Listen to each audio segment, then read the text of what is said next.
양문 같은 경우는 상당히 좀 컸던 제 지금 기억에는 양문이 좀 컸고 안경 같은 건 거기서 좀 작았어요. 안경은 좀 작았는데 여기로 오는 이제 부임하는 영평이나 포천으로 부임하는 이제 당시의 부임관들, 현감리나 현령들 중에 아 이게 왜 이렇게 보수도 안 되고 이렇게 방치되어 있느냐, 이걸 좀 보수를 해서 사람들 좀 많이 볼 수 있게끔 하자라고 해서 건의를 해서 일부 보수를 했는데 그래도 민간 시설한테는 떨어지는 거죠, 사실 계속. 그러니까 나중에는 거의 이제 유명무실해지고 특히 이제 근데 양문 같은 경우는 계속 좀 지속을 했던 것 같아요. 거기는 이제 점막이 별로 없었기 때문에. 근데 포천 같은 경우는 인근에 점막들이 많이 생기거든요, 중간중간에. 그리고 서울에서 자면 그 다음에는 어디로 가냐면 쉽게 얘기하면 축소돼서 잔 사람들은 만세교였어요. 만세교 정도 있었거든요. 그 서울에 잔 사람들은 뭐 양문에서 자고. 왜 중간에 그 포천 안기역이나 이런 쪽에 잘 이유가 없는 거예요. 그만큼 좀 가면 되니까. 이 사람들은 가장 중요한 게 속도거든요. 빨리 가야 되는 거거든요. 그러니까 우리가 일반적으로 30리, 40리 간다면 이 사람은 50, 60리 가는 사람이에요. 이게 다 돈이기 때문에. 그래서 그 여건들이 중간중간 생기긴 하지만 이 사람들도 딱 가는 루트가 있어요. 아 내가 오늘 딱 갔는데 여기 선생님 주모가 밥도 잘 주고 나 여기 또 박다스타고 그러면 여기만 가는 거잖아요. 나중에 또 할인도 좀 해줄 수도 있는 거고, 쉽게 얘기하면. 그러니까 여건들이 많이 점막들이 많이 생기긴 하지만 주요 가는 데가 있고, 송우리 같은 데는 거점이거든요. 중간에 거기서 갖고 와서 여기서 풀어놓는 곳이거든요. 월산에서 갖고 온 것들을 거기서 다시 풀어놨다가 송우 상인들이 다시 이거를 또 끌어 모아가지고 다시 서울로 유통하거나 송파로 많이 가요. 송파는 도성을 안 거치고 남쪽으로 내려가거든요. 도성을 거치면 그만큼 늦어지고 거기서 중간 상인들이 끼면은 이것들이 중간에 빠지잖아요. 유통 단계가 거치면 거칠수록 중간에 이문 먹는 사람들이 있으니까. 그러니까 아예 그냥 송우리를 가서 송우리 송파장 상인들이 송파상인이라고 그러는데 이 송파상인들이 포천으로 와서 집어갑니다. 이렇게 포천이나 누원으로 와가지고 물건을. 그러면 거기서 이제 가깝게는 안성, 뭐 그다음에 멀리는 삼남대로 타고 경상도나 전라도 쪽으로 유통을 하는 거죠. 네, 그렇게 지금 유통로가 형성이 되어 있어요. 그 장사 이렇게 득다리 이렇게 장사를 하시는 분들이 중간 중간에 지금 식당 같은 거를 운영할 수 있잖아요. 그것도 하죠. 그렇게 해서 갑니다. 근데 기본적으로 이 사람들은 근데 거주하는, 그러니까 정착하는 사람이 아니라 이동하는 사람들이니까. 그런데 나중에는 아까 그 송우상인이나 이런 보고상인들이 큰 점막도 같이 운영을 합니다.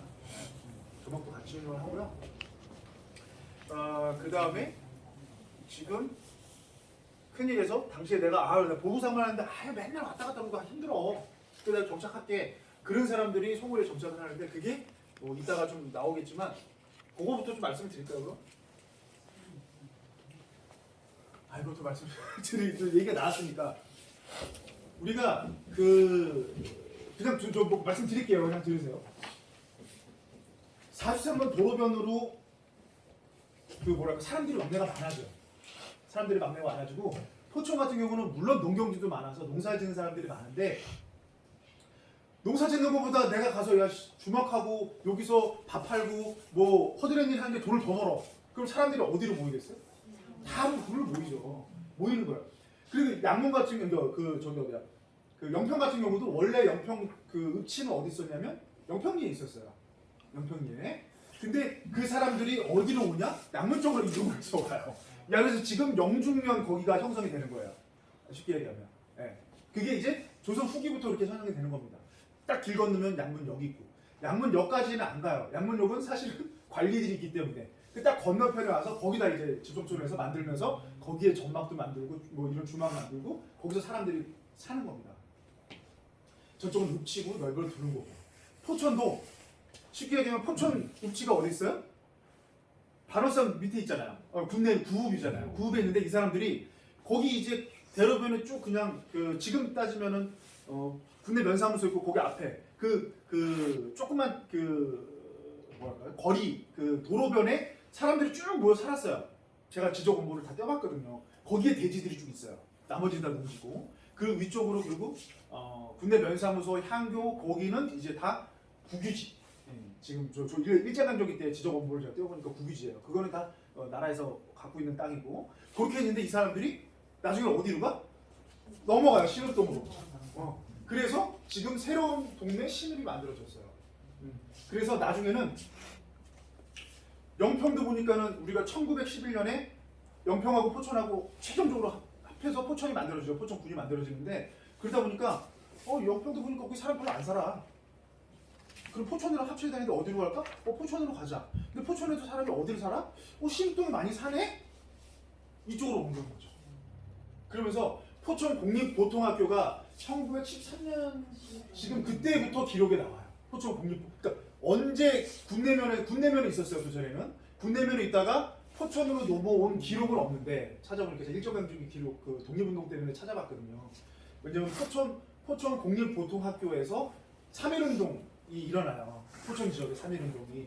그거를 찾아보는데 그럼 언제 이사를 왔지? 그러니까 언제 이사 온 기록은 없는데 1913년부터 포천 공립보통학교가 신읍동에 있는 게 나와요. 그리고 1919년에 거기서 3.1운동을 하고.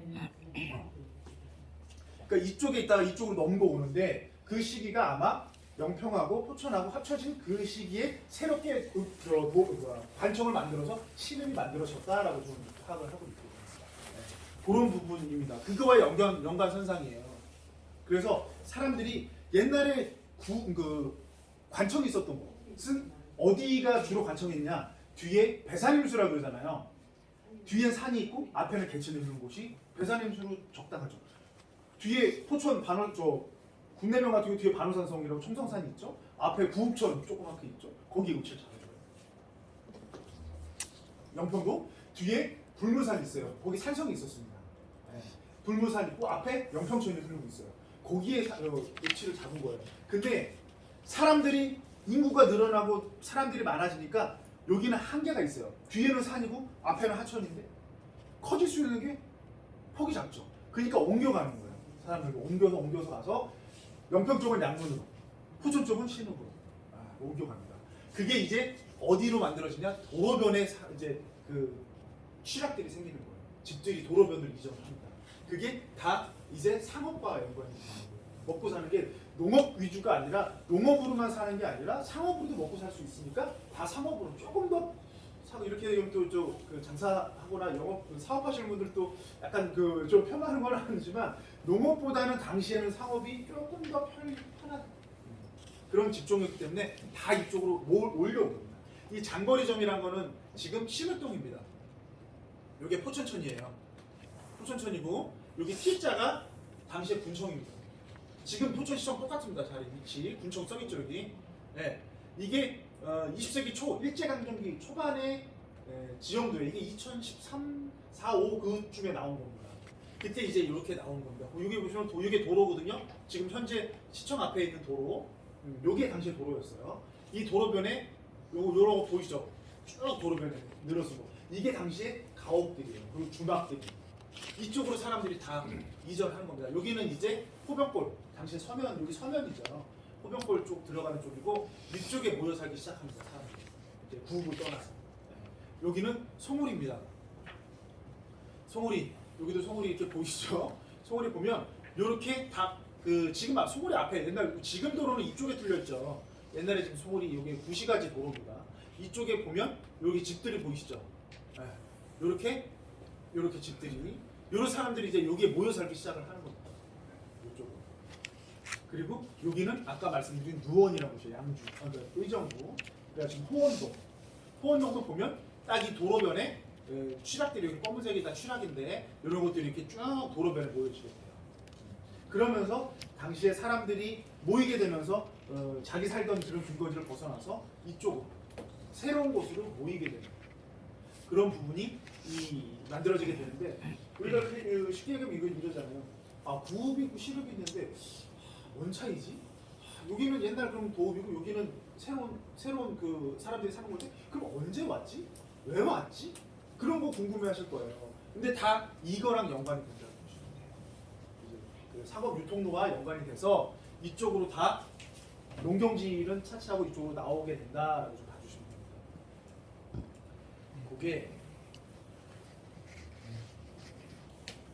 이거는 제가 말씀 안 드리고 이거를 좀 말씀을 드릴게요. 당시에 이제 경기 북부 지역의 그런 이제 그 상업, 그러니까 그 직업에 종사했던 사람들의 비율이에요. 비율인데 우리 이제 포천 같은 경우는 뭐 높지는 않죠. 그렇게 딱 볼 때 무슨 1% 정도밖에 안 되는데 이게 높아. 그런데 이게 0%였다가 올라가는 겁니다. 쉽게 얘기하면 이게 0%였다가 올라가는 거예요. 그렇게 보시면 돼요. 그러니까 지금 여기 보면 요 부분 자체가 그 뭐랄까 진짜 상업에 종사하는 사람이 하나도 없다가 올라가는데 그거 중에 우리가 키포인트를 잡을 게 뭐냐면 송우리, 그 다음에 서면, 여기 인구가 늘어나요. 여기 인구가 늘어납니다. 그 인구가 늘어나는 건 뭐냐면 당시에 상업을 종사했던 사람들이 그쪽으로 모였다. 그렇게 좀 봐주시면 조금 더 이 표가 좀 이해가 될 거고, 그 다음에 요거 보면 다 이해가 될 거예요. 요게 아까 말씀드린 경운로죠. 여기 경운로, 여기 양문이고, 예. 영평은 여기 있죠. 근데 양문 쪽에 여기에 그 전막이 생기면서 사람들이 일로 이전하게 됩니다. 그리고 우리 포천 같은 경우도 포천은 여기 있죠. 근데 여기가 아까 말씀드린 장거리점이라는 안기역이 있는 곳이에요. 이렇게 다 이전합니다. 여기 영평도 뒤에 산 있고 앞에 개천 흐르고, 여기도 포천도 뒤에 산 있고 앞에 개천이 흐릅니다. 요거 여기 개천이거든요. 네, 그런 데 위치하고 있다가 여기 바깥으로 다 나옵니다. 바깥으로. 그리고 여기 송우리, 그 다음에 축성령에도 이제 전막들이 많이 많았고요. 그 다음에 이제 누원이라는 곳. 이렇게 기존에 살던 곳에서 벗어나서 이 도로변으로 사람들이 살기 시작합니다. 이거를 우리가 역사용어로 뭐 전문적인 용어긴 하지만 노변취라고 해요. 노변취라고. 그게 19세기, 18세기 이후부터 19세기에 이게 확 올라옵니다. 포천에서도 여기 송우, 안기, 양문 요 세 군데에 사람들이 집중을 하겠습니다. 좀 그렇게 좀 봐주시면 될 것 같고요. 여기 보시면 알죠. 송우점 일대에 상업의 인구가 35.2%를 차지합니다. 송우 일대에 살고 있는 사람 중에 상업에 종사하는 사람이 32%. 포천 전체로 봤을 때는 1% 정도밖에 안 되지만 딱 거기에 한정돼서 봤을 때는 이렇게 많은데 딱 보면은 옆에 바로 옆에 있는 가산이나 뭐 여기 내천 쪽이죠. 이쪽은 1%가 안 돼요. 상업에 종사하는 사람. 그만큼 이제 그 송울이라든가 이렇게 딱 그 경운도 도로변, 4.13호 도로변에는 상업에 종사하는 사람들이 많았다라고 봐주시면 좀 이해가 좀 편하시겠죠. 요거는 이제 인구 변화 추인데요. 지금 아까 말씀드린 대로 저희가 이제 여기 보면 요게 임진왜란 전에 평균 수치입니다. 15세기 중반이긴 하지만 우리가 기록이 되게 단편적이라서 이거를 다 끊어서 이렇게 할 수는 없어요. 그러니까 임진왜란 전에 딱 얼마였냐 이렇게 좀 보기는 기록 자체가 안 나오기 때문에 어려운데 전반적으로 15, 16, 17세기까지는 비슷했다고 해요. 인구 추이가. 그래서 이 정도로 보시면 되는데 여기서 19세기까지 얼마가 늘었나요? 18세기 이후로 10배 이상 늘었죠. 인구가. 네, 이렇게 많이 늘게 됩니다. 그러면서 인구가 늘면서 아까 말씀드린 대로 이계 생산물이 나오고 그러면서 상업에 종사하는 사람들이 상당히 많아졌다라고 좀 봐주시면 될 것 같습니다. 이 말씀 드리고요. 그 다음에 저희가 아까 말씀드리지 못했던 그 내용입니다.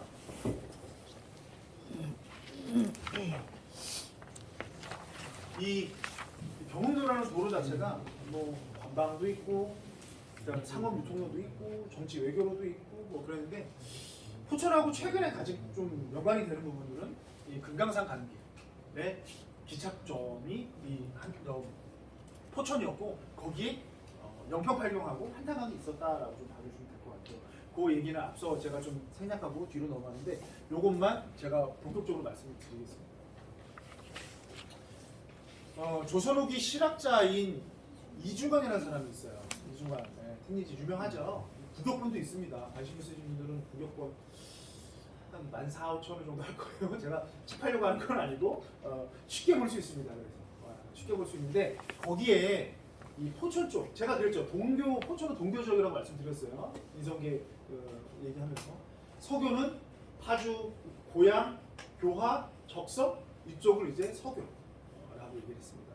그러니까 도성에서부터 근교 지역인데 서쪽에 있느냐 동쪽에 있느냐의 차이입니다. 그러니까 동교는 양주, 포천, 영평, 그다음에 뭐 연천 이 정도 이제 동교라고 보시면 되는데 이 우리 동교죠. 특히 포천 지역을 얘기를 하면서 여기는 이제 사람이 못 사는 곳이다라고 얘기를 했어요. 그리고 척박하고 살만한 곳이 못 돼라고 얘기를 했는데 그러면서 여기에 그 뭐랄까 당시에 이제 사대부들 양반들도 오면은 망해가는 곳이야 이렇게 폄하를 했어요. 폄하를 했는데 근데 그 지역에 명승이라고 일컫는 곳이 몇 군데 있어라고 얘기를 해요. 명승이라고. 그 명승은 우리가 지금 얘기하는 경관 쪽 뭐 관광지 시키면 관광지 그 당시에 관광지가 있다라고 얘기를 합니다. 그런데 그러면서 이 포천 지역에 사람들이 좀 이렇게 뭐 잘 살지 못하지만 뭐 경치 좋은 곳들은 좀 있어라고 좀 얘기를 합니다. 이 얘기를 왜 드리냐면 그래도 포천 지역이 뭐 왜 그렇게 얘기를 했는지 정확히는 제가 모르겠어요. 제가 이주가는 아니니까. 근데 약간 좀 춥고 사실 요즘 우리가 뜰이 많이 없어요. 포천 지역에. 우리가 보통 포천 지역의 산림 비율이 한 60% 내외 뭐 이렇게 얘기를 하더라고요. 70% 내외 그 정도 얘기를 하는데 그만큼 이제 뜰을 들보다는 산이 많으니까 먹고 살기 좀 쉽지 않다 그런 의미로 쓰지 않았나 싶어요. 근데 여기서 다른 거 다 필요 없고 우리가 아까 제가 여기 제목에도 말씀드린 영평팔경이라는 곳이 있죠. 영평팔경. 반동팔경 들어보셨어요? 들어보셨죠? 그다음에 단양팔경 들어보셨어요? 들어보셨죠. 저기 그리고 요즘 뭐 팔경 많은데 의정부에도 뭐 구경인가 뭐 십경 뭐 이런 거 있죠. 네. 그런 거 보셨어요? 네. 전혀 근데 개념이 다릅니다. 조수세 그 팔경이랑 개념이 전혀 달라요. 구곡을 혹시 들어보셨어요? 고궁구곡 화천에 있죠. 고궁구곡 고궁팀 중에서 화양구곡 화양구곡도 있고 우암 송시열 선생 관련된 이제 그런 유적입니다. 그런데 이 팔경하고 구곡이 뭐냐면 조선시대에는 중국의 주자 성략을 받아들였어요. 우리가 주자 성략을 받아들였는데 중국의 이 성략을 집대성한 사람들이 어느 한 공간에서 내가 자기를 수양을 하고 이 성략을 집대성했다라고 한 장소들이 있습니다. 이 장소들을 우리가 차용해 온 거예요. 쉽게 얘기하면. 우리가 중국 그 호남성인가요? 무이산 혹시 보셨는지 모르겠어요. 무이산 들어보셨는지. 무이산에 가면 무이구곡이라는 곳이 있습니다. 거기에 그 무이 정사를 짓고서 이제 주자가 무이 정사를 짓고 후학들을 양성하면서 거기서 성략을 집대성했다고 해요. 네. 그리고 이제 소상팔경이라는 것도 있고 이런 것처럼 성리학을 내가 거기서 좀 성리학에 대해서 완성을 한 곳을 우리가 팔경 또는 구경이라고 얘기합니다.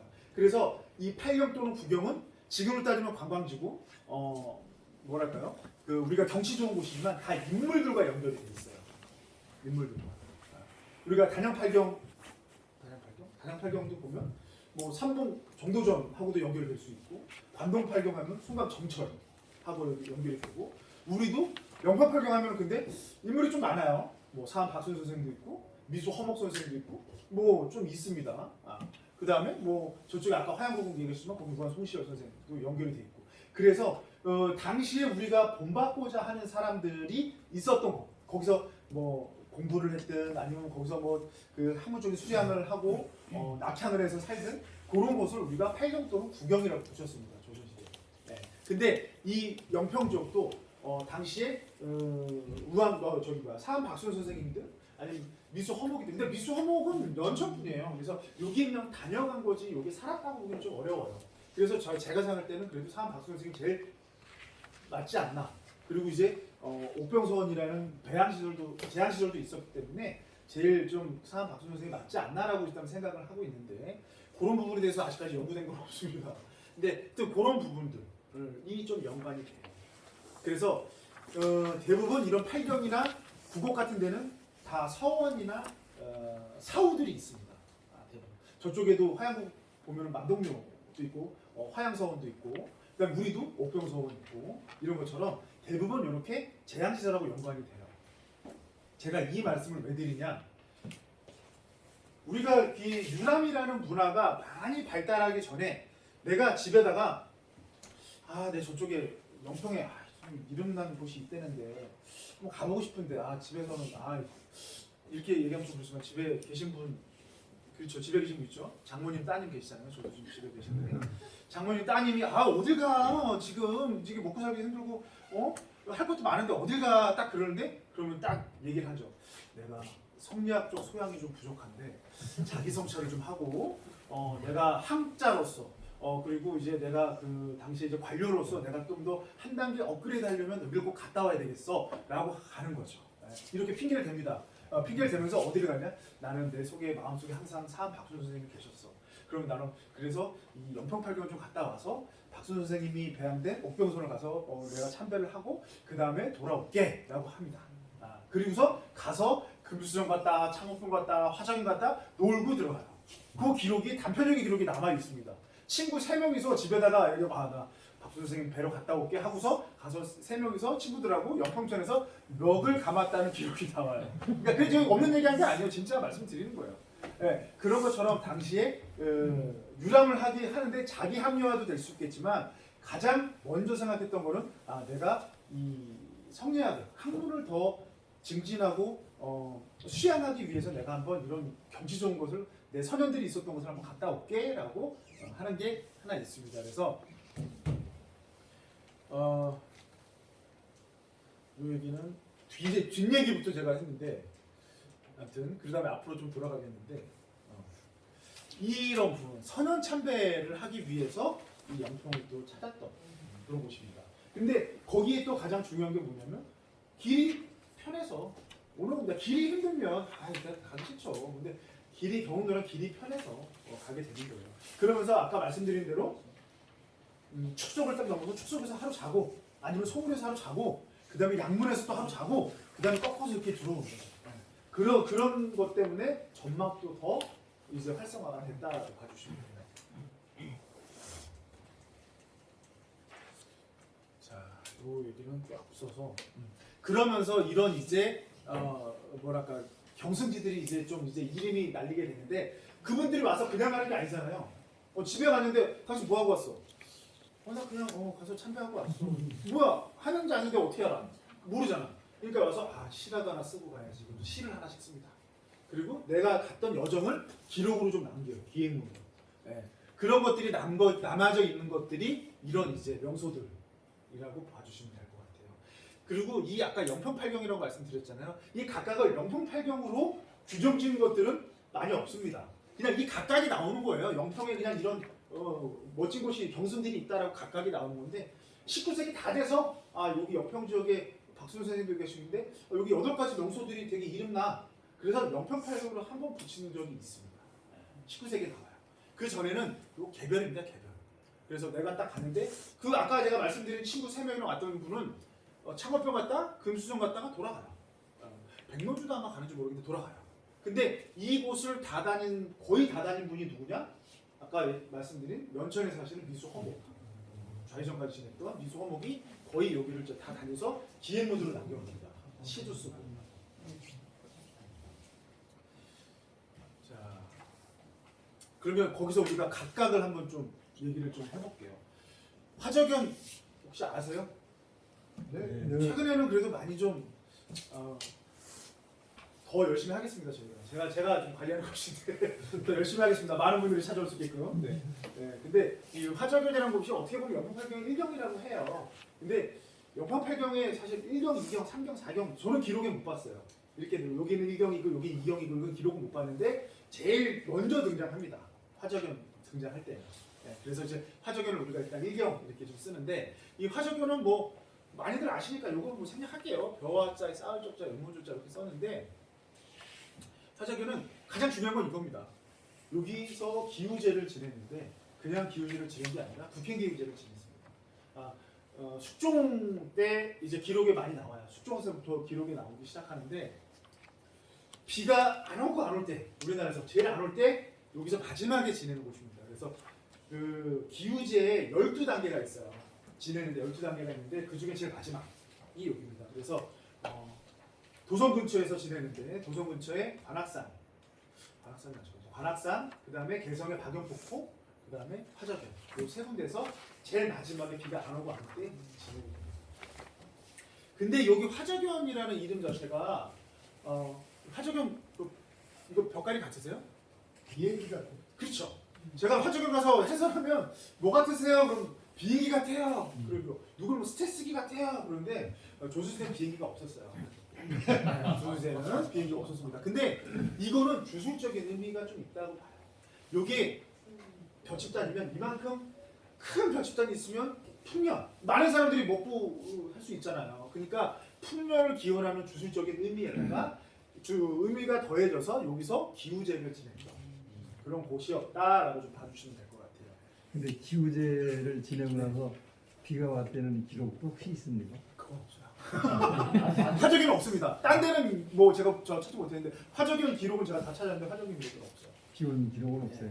화적연 원래 비가 안 오면 그게 뭐냐면 당시에 이제 임금이 어떻게 보면 문책을 좀 당할 수도 있고 그렇잖아요. 근데 임금을 어떻게 해야겠어요. 그러니까 12단계 나는 것도 뭐 이렇게 자세하게 나눠놨는데 그만큼 중간에 한번 오겠지라는 의미 아닐까 싶어요. 12번 제사 지냈는데 그 중에 한 번은 오겠지. 그런 의미라고 보면 되는데 그러니까 화적연에서 기우제를 지냈다는 기록 자체가 제가 기록 한 3-4번 정도밖에 없습니다. 기록이 나오는 많지는 않아요.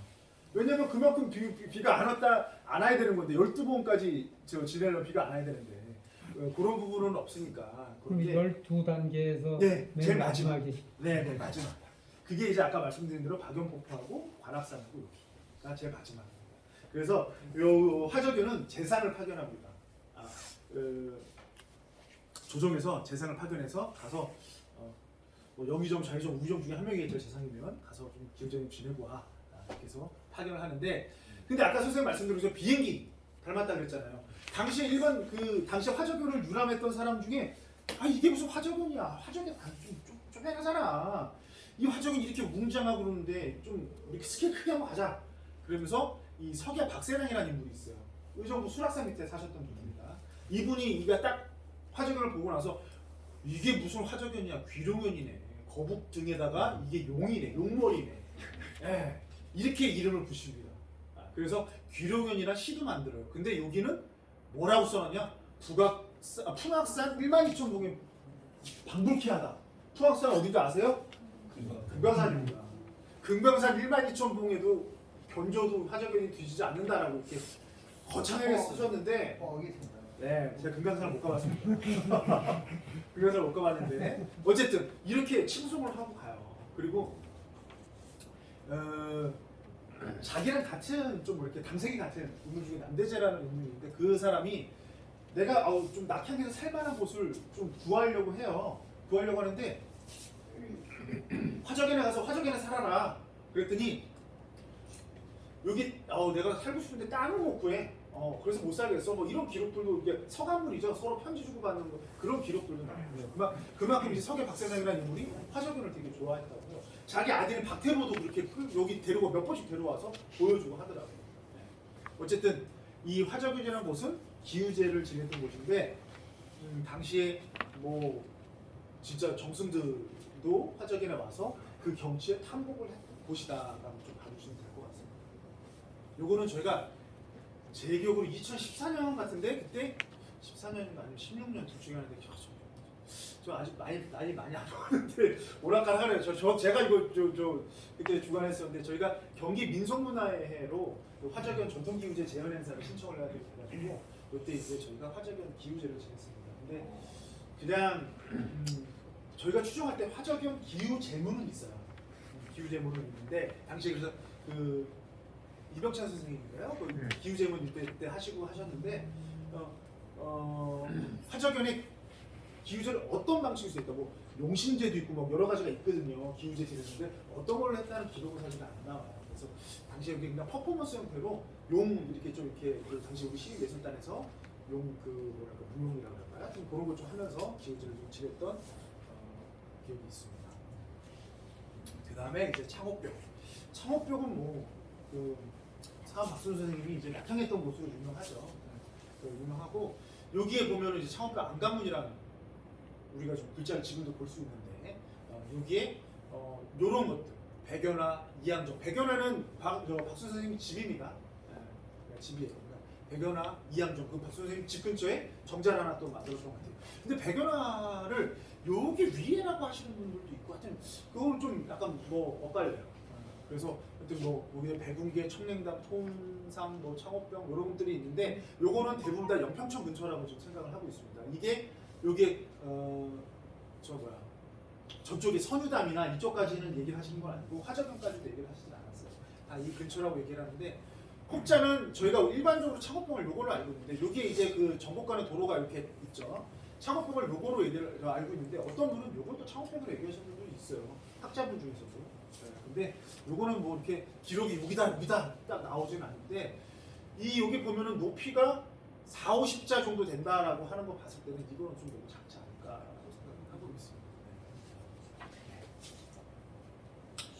그 다음에 박수 선생님이 얼만큼 창업병이나 영평을 좋아했냐면 우암 송시열이 찾아갑니다.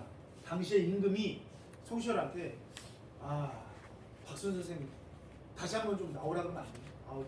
좀 이렇게 좀 그 무게감이 있고 요걸 제가 좀 잘못했네요. 그 송시열 선생님은 박수 선생님 뭐야 선조 이후 얘기니까 선조 때네요. 선조 때 임금이 그 박수 선생한테 낙향했는데 그러지 말고 다시 나와. 내가 여기 잘 정리해놓을 테니까 다시 나와. 그랬는데 박수 선생님이 그랬다고 해요. 나 여기가 너무 좋고 여기서 시 쓰고 여기 사람들하고 뭐 술 마시고 이런 것들이 좋아서 잘 안 갈랍니다라고 3번을 사용했다고 해요. 그런 기록도 났고 그 다음에 이제 우암 송시열이 이 박수 선생 신도비를 지면서 요렇게 여기 나와 있네요. 여기 신도비에 이렇게 나옵니다. 그 당시에 이제 상이라면 임금이죠. 임금이 그 박수 선생님한테 다시 나와라라고 3차례나 좀 내렸는데 끝내 나가지 않았다라고 합니다. 그런 이제 부분들이 이제 여기 이제 또 나오죠. 여기서 나는 유람하면서 시 짓고 그 다음에 이 사람들하고 같이 지내는 것들이 너무 좋아서 저는 안 나가랍니다. 이렇게 3번이나 고사를 했다라고 합니다. 그래서 이 박수 선생이 이 영평 팔경 특히 이제 영평 지역 산수를 상당히 좀 좋아했다라고 봐주시면 될 것 같아요. 다음에 금수정입니다. 금수정은 창업병하고 지금 거리에 있죠. 지금 이제 그 주원리교 다리 근처에 있는데 이 금수정은 동네 양상 선생님이 있었던 곳이라고 또 유명합니다. 그리고 글씨도 많이 남아 있고. 근데 이제 이 경도라는 글자인데 이 박순 선생 아니요 양상 선생님이 서장군 혹시 아세요? 네, 서자 출신입니다. 자기 형제들이 3분 있죠. 그중에 형이 손이 형제가 있고 서자 출신인데 근데 이제 관직에 올랐어요. 그러니까 서자하고 얼자 서울 아시죠? 서자하고 얼자는 아시죠? 서자는 아버지는 양반인데 엄마는 양미. 얼자는 아버지는 양반인데 엄마는 천미. 그래서 요것도 구분이 좀 가요. 서자하고 얼자하고도 구분이 좀 간다. 우리가 그냥 통칭해서 서울이라고 얘기를 하는데 서자하고 얼자하고 좀 그 차별이 되는데 이 그 동네 양산 선생은 이제 그 뭐랄까요? 관직에 들어서 이제 군수까지 한 번을 저희가 아닙니다. 현감도 했다가 군수까지. 저 삼척 쪽에 아마 삼척인가 그쪽에 군수까지 했는데 그 분인데 자기가 서자로서의 서름. 자기는 능력은 충분한데 위로 못 올라가니까 위로 올라가면 자기는 이제 그 신분에서 좀 막히니까 그래서 자기가 약간 그 뭐랄까요 도학에 좀 심취했다고 해요. 쉽게 얘기하면 표현을 어떻게 좀 할지 모르겠는데 그러니까 좀 그 지상 낙원 같은 거 내가 이 현세가 아니라 내가 다른 세계에 있으면 내가 좀 헐헐 날았을 텐데 그런 이제 도가적인 생각을 좀 많이 하게 됩니다. 그래서 우리 날빛자 양서원 선생님 날빛자 보셨을 거예요. 그것도 내가 이렇게 날아가면 진짜 내 이 세상이 아니라 이 현세가 아니라 다른 세상에서 내가 이렇게 헐헐 날릴 수 있을 텐데 그런 거를 표현하면서 날빛자를 썼다고 해요. 비례정 글자를 쓰면서. 근데 이 경도도 마찬가지입니다. 내가 있는 이곳 아무도 나를 타치 안 하는 이 금수정은 경도 지상 낙원이다라는 의미로 썼다라고 합니다. 근데 이 경도 글자 자체도 그죠? 이게 양산 선생님이 쓴 게 아니다라는 얘기들도 간혹 혹자는 또 얘기를 합니다. 근데 저희가 2017년인가요? 그때 경기도 박물관하고 전시 교류를 하면서 청주학식 특별강을 했었습니다. 저희 역사문화관에서 포천문화원 1층에서 그때 양상 선생 다른 글자를 보는데 요거랑 거의 이제 필체가 유사하더라고요. 그래서 요건 양상 선생님이 쓴 게 아닌가 저는 좀 그렇게 생각을 하는데 어쨌든 이 금수정이 이제 당시에 양상 선생을 추모하고 좀 본받고자 했던 사람들도 많이 좀 방문했던 그런 곳이고 여기가 이렇게 연평층이 이렇게 휘몰아치잖아요. 요 휘몰아쳐서 이렇게 볼로 그렇게 튀어나왔는데 이게 소의 머리 같다 그래서 금수정으로 불리기 전에는 양상 선생님이 금수정으로 불리기 전에는 우두정이라고 있습니다. 소 머리에 있는 정자 그래서 우두정이라고 했다라고 해요. 그리고 이 금수정 같은 경우는 조선 후기에 지금으로 따지면 부르마블 같은 이제 놀이판이 있는데 청구 남승도랑 놀이판이 있는데 거기에 경기 북부 지역에서 아마 포천, 영평, 양주, 가평 이쪽에 유일하게 거기에 들어가 있습니다. 전국에 가볼 만한 곳에 선정이 된 겁니다. 쉽게 말하면. 그리고 삼부영 중에 영평이랑 한탄강 쪽에는 거기 좀 선정이 됐던 당시에 상당히 유명했던 관광지였다라고 보시면 됩니다. 그다음에 뭐 이제 백로주, 낙기정. 요 낙기정도 이제 위치 관련해서 좀 분분하죠. 이제 저희는 항상 여기가 이제 정자가 있었던 곳이라고 하는데 그것도 아니라는 분도 있고 그런데 제가 비정할 방법은 없네요, 사실은 이 부분 자체는. 그리고 뭐 이제 와룡암이 있고 그다음에 선유담, 청학동 뭐 등등이 있는데 이 와룡암은 우리 거기가 신평인가요? 용주 조경 선생님 아시죠? 용주 조경 선생님 여기 또 거주하셨다고 해요. 그래서 용주라는 호 자체도 여기서 좀 땄다라고 얘기를 하더라고요. 어쨌든 뭐 그런 부분이 있고 뭐 요 부분은 제가 아까 말씀드린 대로 청구 남수도가 요겁니다. 요게 놀이판이에요. 요게 전국에 가볼 만한 곳을 다 이렇게 해놨어요.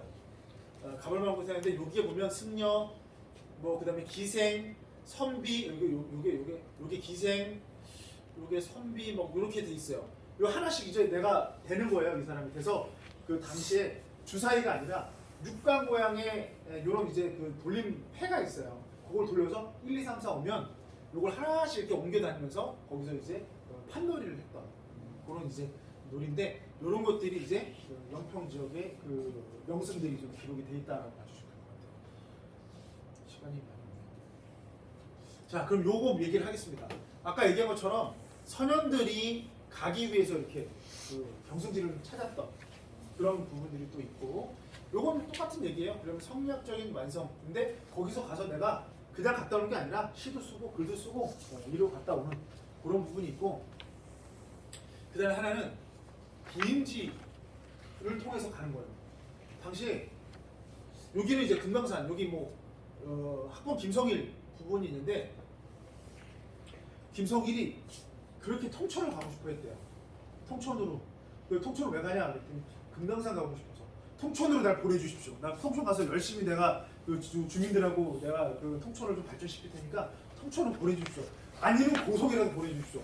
했다라고 하는데 금강산을 보고 싶어서. 근데 금강산을 가는 길에 영평을 못 간 거를 이제 한이었다라고 기록을 남겨놨어요.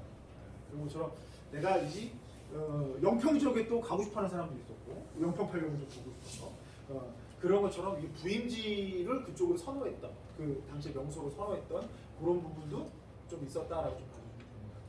그다음에 이 부분은 조금 뭐 아까 말씀드렸던 얘기들 중에 그 다음에 이제 이 영평 지역을 좀 찾았던 인물 중에 이유 중에 또 하나가 뭐냐면 여기 보니까 경치가 되게 좋아. 내가 뭐 금강산도 가고 뭐 여러 군데 좋은 데도 갔는데 여기 가서 내가 그림을 좀 그려야 되겠어. 라고 해서 그림을 그리러 오는 분들도 좀 있었습니다. 특히 이제 우리가 잘 아는 경제 정선생님은 지금 이제 도성을 벗어나서 처음으로 간 곳이 화정입니다. 화정이 갔다, 삼부영 갔다, 철원 쪽 디임 쪽에 정자를 갔다가 이제 하나씩 올라가죠. 올라가면서 금강산까지 갔다 온 그 여정에 그림을 그리는데 첫 그림으로 화정을 그렸어요. 그리고 이거는 이수영이 이제 선면도인데 부채 그림입니다.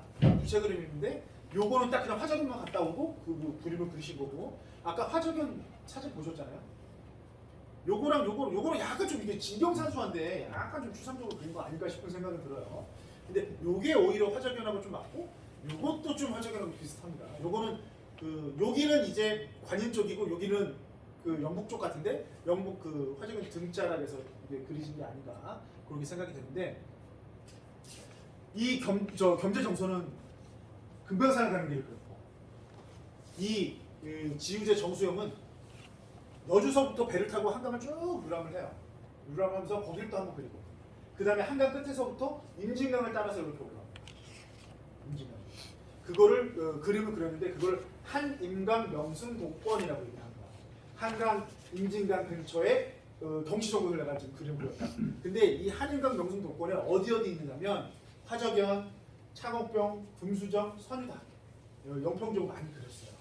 그래서 요거는 이렇게 한 면을 저희가 잘랐는데 두루마리로 되어 있습니다. 여기 뒤에 그림이 쭉 연결이 돼요. 영평 지역 그림들이 쭉 연결이 됩니다. 그래서 당시에 뭐랄까요, 이 그림을 좀 잘 그렸던 당대 이제 그 명화가라 그러나 하여튼 뭐 그런 분들이 영평 지역을 찾아서 그림을 남겼던 그런 곳입니다. 근데 이 부분들이 앞서 뭐 제가 처음에 탈때도 경운로 얘기를 했으니까 왜 이렇게 왔느냐? 여기에 경운로가 만들어지면서 금강산 가던 사람들이 여기를 영평 지역 한탄강을 유람하면서 이것들이 이제 입소문 나니까 이런 분들까지 찾아오게 된 거죠. 포천에. 그러니까 다 경운로하고 경운로가 이제 산수 유람로로 발전하게 되면서 이렇게까지 파생이 됐다라고 좀 봐주시면 될 거예요. 그래서 제가 아까 말씀드린 대로 영평팔경이라는 곳이 있잖아요. 영평팔경은 정형화가 되어 있지가 않았어요. 여기 보시면 세종실록 지리지에 이렇게 이제 경승들을 제가 지금 시기별로 했는데 요 중간에 붕 뜹니다. 붕 뜨는데 일단은 세종실록 지리지에는 이 근처에 명승으로 풍류암 하나 나옵니다. 풍류암이 지금 양문 근처 어디라고 좀 보여요. 근데 정확한 위치 비용은 제가 좀 하기는 좀 어렵고. 근데 그 뒤에 이제 뭐 유리연, 유석향, 이 유석향은 화적연입니다. 옛날 화적연 명칭이에요. 그러니까 기우제를 지내기 이전에 화적연 명칭이 이제 유석향이었습니다. 향소 부곡할 때 향이에요. 그러니까 유석을 캐는 사람들이 그 천민들이 모여 사는 곳. 그다음에 여기도 용곡 소란 소는 용곡 그 근처에 천민들이 좀 모여 사는 곳이 향소 부곡이라는데 여기 향소 이런 것들은 그렇게 보시면 돼요. 이렇게 있는데 여기 뒤에 18세기 붕 뜨면서 이제 이런 것들이 나오죠. 아까 보면 이양정은 박수 선생님이 전자셨던 것, 금수전 이런 것들이 나오고 19세기 들면 지금 영평팔경과 같은 거의 비슷한 이런 이제 명소들이 이제 나옵니다. 그래서 19세기 들어서 영평팔경이 이제 좀 많이 이제 정형화가 됐다라고 봐주시면 될 것 같아요. 그리고 여기 보면 20세기 초 이거 일자강령이라는 개벽이라는 잡지에 포천은 명승이 유명하진 않은데 포천하고 영평은 따로 갔나 봐요. 영평에 한탄강 유역의 명승들이 많다. 영평팔경이 유명하다라고 기록이 되어 있습니다. 이런 것들이. 그리고 이제 영평 지역에 이제 이런 명소들이 경승지들이 많이 이제 좀 발달이 되고 알려지니까 당시에 영평군 지도에 이렇게 표기를 해놨어요. 관광지도처럼. 요거 화정형 같은가요? 약간 좀 근데 약간 비스무리하죠. 이렇게 좀 이게 머리 이렇게 튀어나온 거. 그리고 요거는 이제 창옥병. 그다음에 요거는 활용암, 금수저. 요렇게 당시에 지도에 그려놨어요. 우리 영평 지역 지도에. 이게 1872년 지방지 지도입니다. 영평 지방지 지도. 그러니까 쉽게 얘기하면 당시에 유람을 많이 가니까 표기를 해준 거예요. 여기 관광지. 여기 니네 볼만한 거. 그렇게 표기를 한 겁니다. 이렇게까지도 발전이 됐다라고 좀 봐주시면 돼요. 자, 뭐 이렇게 좀 보시면 될 것 같고요. 그 다음에 이제 요거는 1917년에 제작된 이제 9년 지도인데 여기에도 이제 뭐 금수정 창옥병 이런 것들이 좀 기록이 돼 있으면서 당시에 아예 관광지가 좀 정형화돼서 지명화도 됐다라고 봐주시면 될 것 같습니다. 그러다가 이 영평 지역이 더군다나 포천 지역이 조금 이제 역사에서 조금 뒤편에 쓰게 된 이유는 뭐냐면 물론 이제 우리 얘기하죠. 그 철도가 의정부를 지나서 양주를 거쳐서 공수전 지나서 연천으로 가서 천원으로 올라가죠. 경원선 자체가. 그러면서 이제 포천은 철도가 없는 아직도 없죠. 이제 뭐 생긴다고 하는데 아직도 없죠. 100여 년이 넘었는데 우리 철도 들어온 지. 근데 이제 그 부분에 있어서 조금 이제 이런 사람들이 갈 수 있는데 대중교통 차가 발달이 덜 됐을 때잖아요. 그때는. 철도가 그래도 그 대중교통으로서 유일한 수단이었는데 그게 포천을 비껴나다 보니까 사람들 그런 이제 뭐랄까 상업 유통로의 기능도 그 다음에 뭐 이런 유람에 대한 기능도 돌에 대한 기능이 조금씩 퇴색이 됐다, 쇠퇴가 됐다라고 좀 봐주시면 될 것 같습니다. 그러다가 최근에 이제 뭐 우리 뭐 포천 세종간 고속도로 이게 뭐 철원까지도 지금 뭐 연장을 하네 뭐 이런 얘기 나오잖아요. 그러니까 그렇게 되면서 다시 이제 이 경흥로가 예전의 모습을 또 되찾지 않을까 그렇게 좀 생각을 합니다. 어쨌든 오늘 수업은 여기까지고요. 정확히 맞췄네요. 어쨌든 좀 뒤에 좀 빨리 진행하긴 했지만 시간 정확히 맞추고 어쨌든 뭐 좀 뭐랄까요 그 우리가 알고 있던 포천 얘기가 아니라 좀 생소할 수도 있고 내가 알던 포천 얘기는 아닌데라서 지루할 수도 있고 그런데 어쨌든 이것도 포천의 역사거든요. 그리고 이 도로가 경운로가 만들어지면서 포천의 역사들이 이렇게 많이 바뀌어 나가고 있는 부분들이 있습니다. 저희 그 문경세제 보면 문경세제 유명하죠. 문경세제가 왜 유명하냐면 경상도에서 올라오는 그 세제 고개가 있어서 유명하잖아요. 거기 관문도 있고 아까 그 관문 자체가 아까 촬영했던 그런 관문이라고 보시면 돼요. 관문도 있고 그런데 그 문경세제 보면은 길박물관이 있습니다. 길박물관. 그만큼 길이 그 지역의 역사, 문화 이런 것들을 사회 경제를 전통 시대에 좌지우지했다고 보면 돼요. 그래서 거기는 아예 그 옛길 박물관이라고 있습니다. 그 문경세제 올라가는 길에 그 옛길 박물관이라고 있는데 거기 부분이 그렇게 강조하는 이유는 이 길 문경세제라는 길 하나로 그 지역이 설명이 되기 때문에 그렇거든요. 제가 여기는 인물 얘기라든가 이런 부분을 시간 관계상 많이 좀 다루지 못했지만 이 인물들도 이제 낙향할 수 있었던 거는 도성이랑 가까워야 돼요. 왜냐면 내가 왜냐면 저 서울이랑 가까운 사람 집값 좋잖아요. 가까워야 되니까 서울이랑 좀 가까운데 내가 그 정치에서 좀 이제 좀 떠나 있으려면 이 사람들이 나를 안 찾았으면 좋겠어라고 생각하는 곳들이 있잖아요. 그 중에서 내가 좀 빨리 좀 뭐 무슨 일이 있을 때는 좀 갈 수 있는 곳. 그 중에 하나가 영평점이었어요. 포천이었고. 그러다 보니까 낙향하는 인물들이 좀 이쪽에 많이 있었다라고 봐주시면 돼요. 아까 이중간의 택리지는 좀 별개 얘기 같고. 그래서 아까 뭐 대표적인 인물이 사람 박선우 선생님이고 뭐 그런 부분이라고 좀 봐주시면 되고.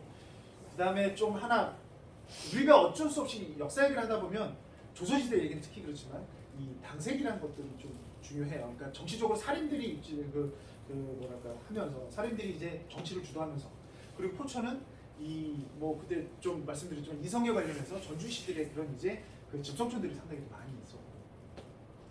근데 재밌는 건 제가 다음에 기회가 되면 말씀드리겠지만 포천은 당색이 정말로 드러나지 않는 곳입니다. 근데 그 곳에 중요한 인물들이 있었던 곳이에요. 아까 사암 박순호 선생님은 당색이 없다고 그랬죠. 근데 그 밑에 그 옥병선에 배양된 분들 보면 다 노론 쪽입니다. 그리고 그 한음 이덕경 선생이 배양한 그 저쪽 어디죠? 그 용현서원은 남인 쪽입니다.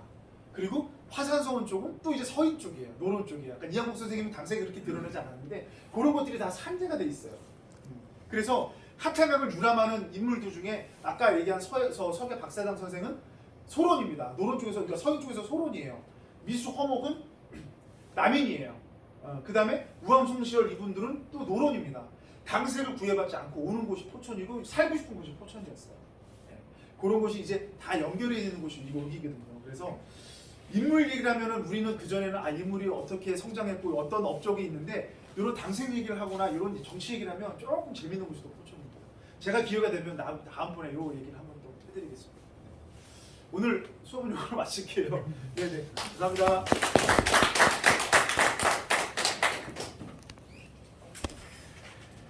제가 옆으로 많이